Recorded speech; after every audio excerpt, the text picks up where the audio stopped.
ہم زندہ ہیں, ہم اس ملک کی حفاظت ضرور کریں گے. ان بھگوا لوگوں کی طرح سے نہیں ہے جو صرف اور صرف چیخنے اور چلانے والے ہیں. خون کی ضرورت پیش آئی, انشاءاللہ پیش کریں گے, بزدلی نہیں آئے گی. لیکن بات تجزیے کی کہہ رہا ہوں, چھوٹا ملک, بہت بڑی طاقت, مقابلہ سمجھ میں نہیں آتا. اور خود اکیلا بھی نہیں, نیٹو فوجیں پوری لے کر, تقریباً 40 کنٹریز کی فوجیں لے کر کے اتر رہے ہیں.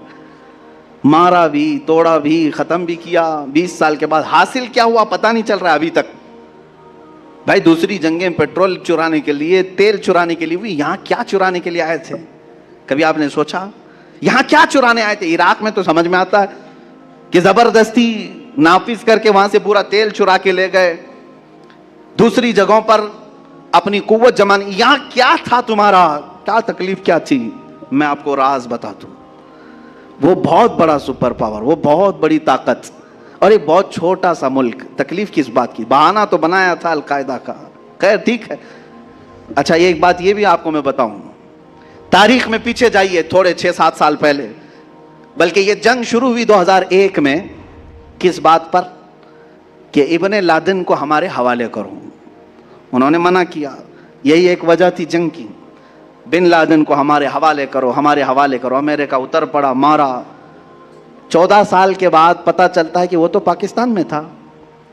کہاں مارا گیا بن لادن؟ ان کی رپورٹ کے مطابق, مجھے نہیں معلوم کہاں مارا گیا. پاکستان میں مارا گیا.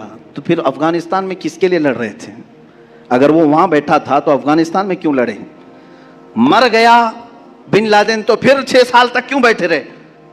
یہ ایک راز ہے میرے عزیزو. نہ بن لادن کی ضرورت تھی ان کو, نہ کسی اور جماعت کی ضرورت تھی. میں جو محسوس کرتا ہوں وہ صرف یہ ہے کہ وہ بشارت مصطفیٰ تھی. میرے آقا صلی اللہ تعالیٰ علیہ وسلم کی ایک حدیث ہے, ہو سکتا ہے مسلمان زیادہ پڑھتے نہیں لیکن دوسروں کی پوری نظر ہے. حضور پاک صلی اللہ علیہ وسلم نے فرمایا قیامت کے قریب خراسان سے ایک جماعت نکلے گی. یہ حدیث پاک. خراسان سے ایک جماعت نکلے گی اور وہ جھنڈے لہراتے ہوئے آئے گی, سیدھے بیت المقدس پر گاڑ دے گی. یہ حدیث ہے, یہ وہ سننا نہیں چاہیں گے. میں پھر سے پڑھتا ہوں حدیث. حضور پاک صلی اللہ علیہ وسلم نے فرمایا خراسان سے ایک جماعت نکلے گی اور وہ جھنڈے لہراتے ہوئے بیت المقدس, ایلیا لفظ آیا حدیث میں, وہاں جا کر گاڑ دے گی. میرے آقا نے اس کے ساتھ یہ لفظ بھی فرمایا دنیا کی ساری طاقتیں ان کا راستہ نہیں روک سکیں گی.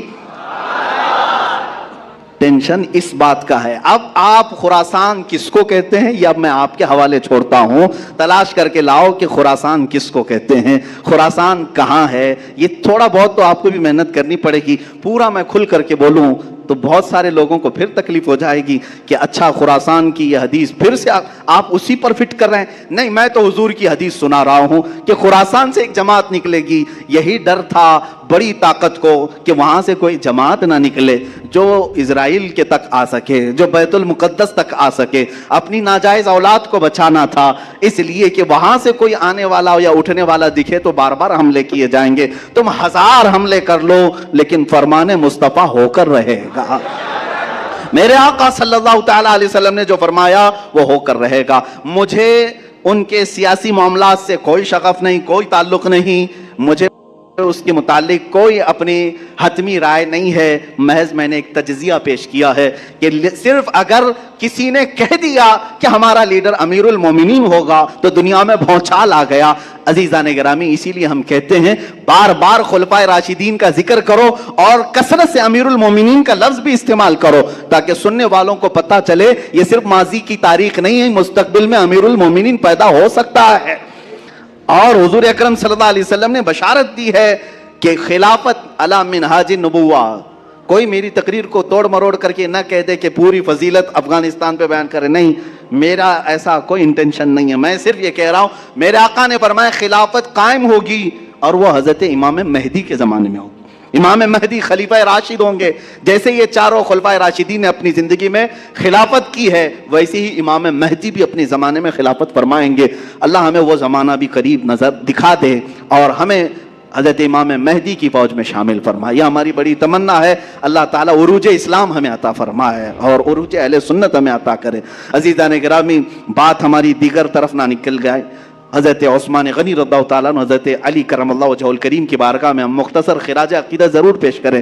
ان دونوں کی زندگیوں سے بھی جو لب لباب ہمیں ملتا ہے وہ صرف اور صرف گھومتا ہے حضور پاک کی زندگی کے ارد گرد. حضرت عثمان کا ہر لمحہ آپ دیکھیں میرے آقا صلی اللہ علیہ وسلم کے عشق و محبت میں ہی گزرتا ہے. ایک مرتبہ کسی نے دیکھا آپ اپنے دروازے کے پاس بیٹھ کر کے ایک ہڈی کو چوس رہے ہیں. خلیفہ ہیں، امیر المومنین ہیں، اپنے گھر میں بیٹھ کر کے دروازے کے پاس ایک ہڈی کو جس میں گوشت بھی نہیں ہے چوس رہے ہیں. کوئی صحابی آئے اور کھڑے ہو گئے، خلیفہ مسلمین امیر المومنین آپ یہ کیا کر رہے ہیں؟ حضرت عثمان رضی اللہ تعالیٰ عنہ کہتے ہیں مجھے اس سے کوئی غرض نہیں اس ہڈی سے، لیکن ایک بار میں نے میرے آقا کو ایسا کرتے ہوئے دیکھا تھا، حضور پاک صلی اللہ تعالیٰ علیہ وسلم کو میں نے ایسا دیکھا تھا، تو بس حضور پاک صلی اللہ علیہ وسلم کی ادا پر عمل کرنے کے لیے میں بھی یہ کرتا رہا. آپ کو وہ بھی حدیث معلوم ہوگی جب مسجد قباء کے کنارے ایک کنواں تھا جس میں حضور پاک صلی اللہ علیہ وسلم اپنے پیر نیچے لٹکائے بیٹھتے تھے اکثر جب تشریف لاتے، اور حضرت عثمان غنی بھی اپنی خلافت کے زمانے میں جب مسجد قباء کے پاس آتے اپنے پیر اسی کنویں میں اندر لٹکائے بیٹھتے، صرف اس لیے کہ میرے نبی نے ایسا کیا ہے. میرے عزیزو یہ اعمال واجب اور فرض نہیں ہیں، فرض اور واجب نہیں ہے، لیکن محبت کا تقاضا یہ ہے کہ محبوب جیسا کرتا ہے ویسا ہی محب بھی کرتا ہے. وہ محبت تھی ان کی، وہ عادات، افعال، اقوال، اعمال کسی چیز کو ترک نہیں کرتے، کوشش یہ کرتے کہ حضور کی ہر ادا پر عمل ہو جائے. ہم میں سے یہ جو سنت کا دعویٰ کرتے ہیں یا محبت کا دعویٰ کرتے ہیں، ہم بھی اپنی زندگی کو ذرا جھانک کر کے دیکھیں. کیا رسول کریم صلی اللہ علیہ وسلم تمہیں کہیں نظر آتے ہیں ہمارے اعمال کے وقت کہ میں جب کھانا کھا رہا ہوں تو حضور پاک صلی اللہ علیہ وسلم کی ادائیں مجھے یاد آ جائیں کہ میرے نبی اس طرح سے کھایا کرتے تھے، میں بھی ایسا کھاؤں؟ حضور پاک صلی اللہ تعالیٰ علیہ وسلم کے اخلاق، کردار، گفتار، اس وقت ہمیں کیوں یہ بات یاد نہیں آتی کہ نبی کونین صلی اللہ تعالیٰ علیہ وسلم اس طرح سے کھایا کرتے، اس طرح سے بیٹھا کرتے، اس طرح سے بولا کرتے، مجھے بھی چاہیے کہ ایسا بولوں.